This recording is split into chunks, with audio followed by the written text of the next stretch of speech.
নমস্কার দর্শক বন্ধুরা, উড়ানের আজকের পর্ব নিয়ে আমি তোমাদের সামনে চলে এসেছি। প্রথমে আমি তোমাদের কাছে ক্ষমা চেয়ে নিচ্ছি।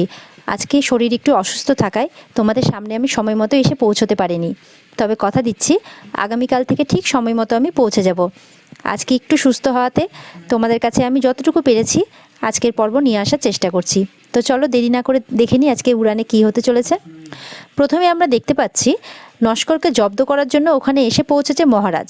মহারাজ বলে, খুব শখ না পূজাকে বিয়ে করার, কিন্তু সেটা তো আর হবে না, কারণ পূজার তো বিয়ে হয়ে গেছে আমার সঙ্গে। পূজা মহারাজের দিকে তাকিয়ে থাকে। এবার নস্করের হাত ধরে জোরে ঘুরিয়ে মারতে যাবে কি, মহারাজ বলে না। নস্কর তো খুব ভয় পেয়ে যায়।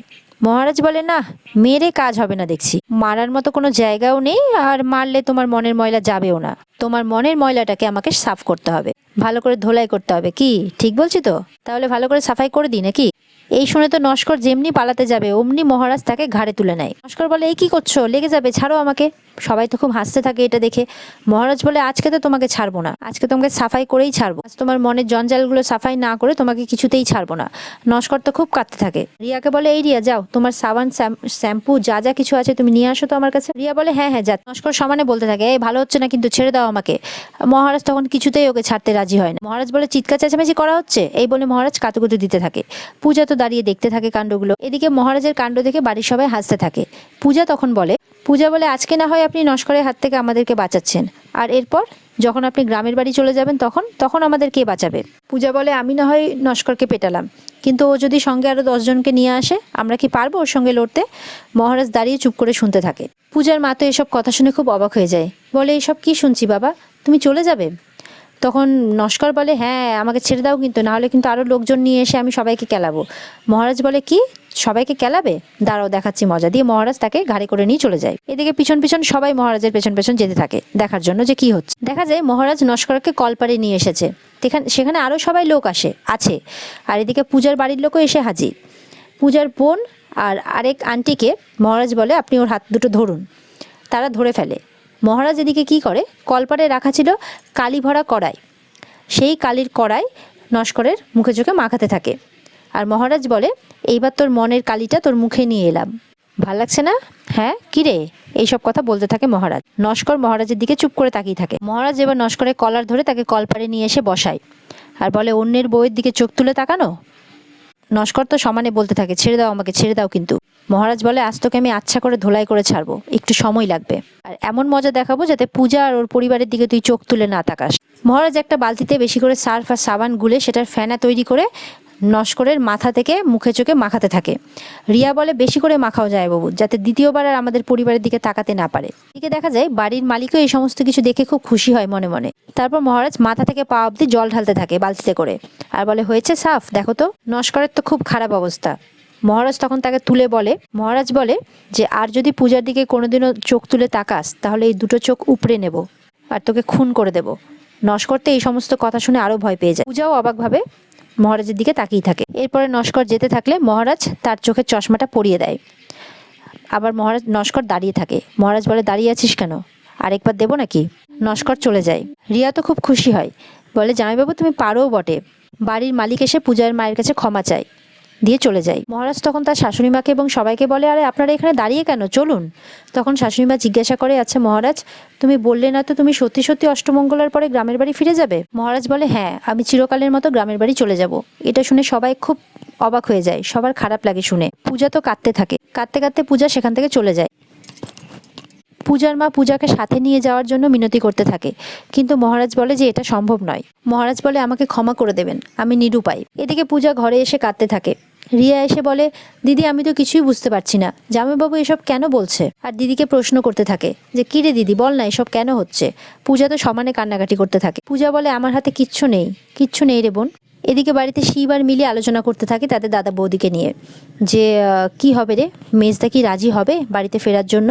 বন্ধু কি পারবে সবটা সামলাতে? শিব বলে, কে জানে রে, আমাদের দাদার পক্ষে তো সবকিছুই সম্ভব। মিলি তখন শিবকে প্রশ্ন করে, এই শোন তো, আচ্ছা ছোটবেলায় দাদার সাথে কি হয়েছিল রে, আমাকে বলতে পারবি? তখন শিব বলে, এই ব্যাপারটা বড়দাই ভালো বলতে পারবে, কারণ বড়দা আর মেজদা একই স্কুলে পড়তো, তাই না? মিলি জয়ন্তকে ফোন করে। এদিকে শিব বলে, তুই কাকে ফোন করছিস? মিলি বলে, বড়দাকে ফোন জিজ্ঞেস করলে তো কিছু জানা যাবে না, তো কমসে কম যাকে ফোন করলে কিছু জানা যাবে তাকেই ফোন করি। ফোনটা রিসিভ করতেই মিলি বলে থ্যাংক ইউ জয়ন্তদা। জয়ন্তদা বলে কেন থ্যাংক ইউ কেন? তখন মিলি বলে ফোনটা রিসিভ করার জন্য। জয়ন্ত বলে কি যে বলো না মিলি, আসলে তুমি যখনই ফোন করো তখনই আমি কোনো না কোনো কাজে ব্যস্ত থাকি। মিলি তখন বলে আচ্ছা এই সমস্ত কথা বাদ দাও, আমার তোমার থেকে কিছু ইনফরমেশন নেওয়ার আছে। মিলি তখন তার মেজদার অতীত সম্পর্কে জয়ন্তকে প্রশ্ন করতে থাকে যে তুমি তো মেজদার অতীত সম্পর্কে অনেক কিছুই খোঁজ খবর করছো, তো তুমি কি কিছু জানতে পারলে? জয়ন্ত একটু অবাক হয়ে যায়, বলে যে তুমি এসব কি করে জানলে? মিলি বলে আমি জেনেছি। তখন জয়ন্ত এটা সেটা বলে ফোনটা রেখে দেয়, বলে যে তোমরা তো আসছো পূজা বৌদির বাড়িতে, আসো ওখানেই না হয় কথা হবে। শিব তখন মিলিকে প্রশ্ন করতে থাকে তুই জয়ন্তদাকে কেন ফোন করলি, ওই বা এসব কথা কি জানে? মিলি তখন বলে আচ্ছা ছাড় বাদ দে, চল এখন। দিয়ে তারা বেরিয়ে পড়ে।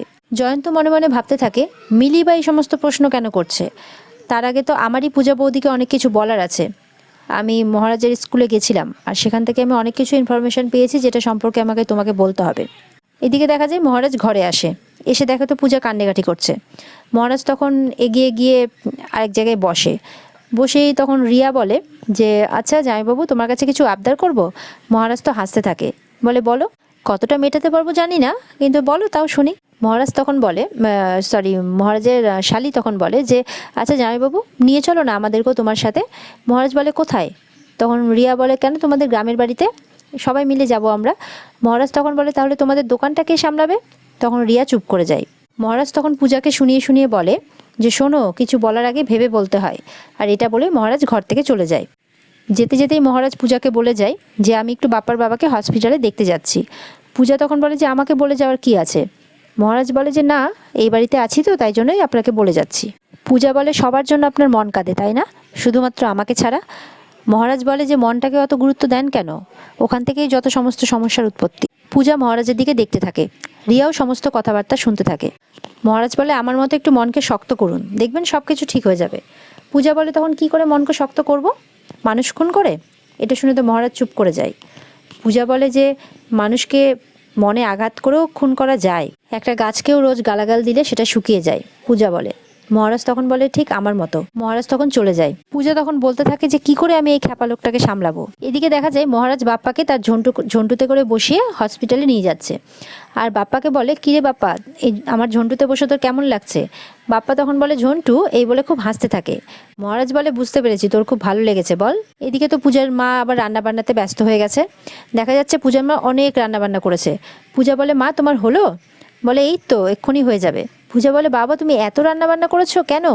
পূজার মা বলে আমার একমাত্র জামাই, আমি রান্নাবান্না করবো না? তার মধ্যে ও আবার নিরামিষ খাবে, ওই জন্য একটু বেশি করে করতে হয়েছে। পূজা তখন বলে মা তুমি কি কি রান্না করেছো গো?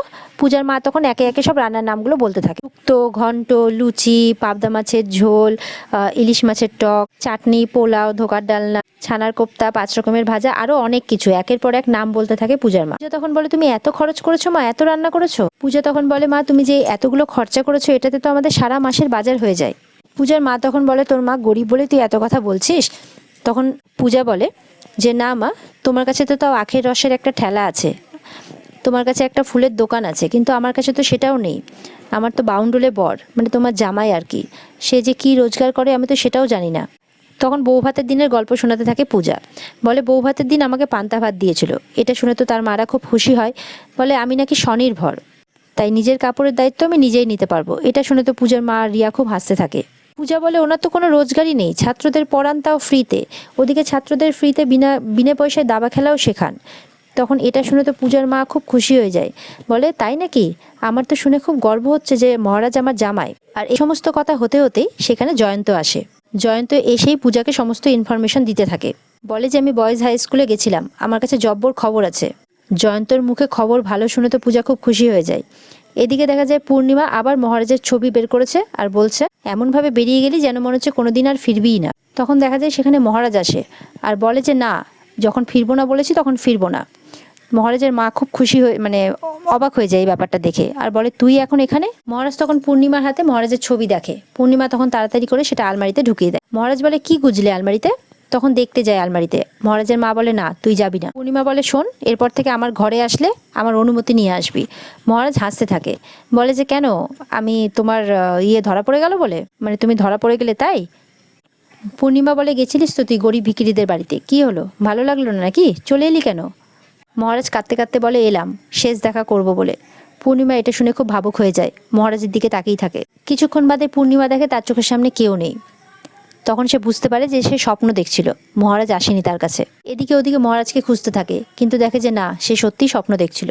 এদিকে মনে মনে ভাবতে থাকে পূর্ণিমা যে মহারাজ কি তাহলে সত্যি সত্যি আর ফিরবে না। এদিকে দেখা যায় মহারাজ বইয়ের দোকানে গেছে 2 সেট গীতাঞ্জলি বই নিতে। বইয়ের দোকানদার বলে, দুটো নেবে, কাউকে গিফট করবে নাকি? মহারাজ বলে, হ্যাঁ, আমার শাশুড়ি মাকে গিফট করবো, আর একটা অবশ্য আমার জন্যে। তখন দোকানদার কাকু বলে যে আমার তো মনে হচ্ছে তোমার কাছে গীতাঞ্জলি আছে। মহারাজ বলে, হ্যাঁ আছে, কিন্তু ওটা আমার বোন মিলি ওর কাছে আছে, আর আমি তো গ্রামের বাড়িতে চলে যাচ্ছি, তাই ওই আমার জন্য একটা নিয়ে যাচ্ছি আর কি। বইয়ের দোকানদারও অবাক হয়ে বলে, কেন, তুমি তাহলে এখানকার পাট চুকিয়ে চলে যাচ্ছ নাকি?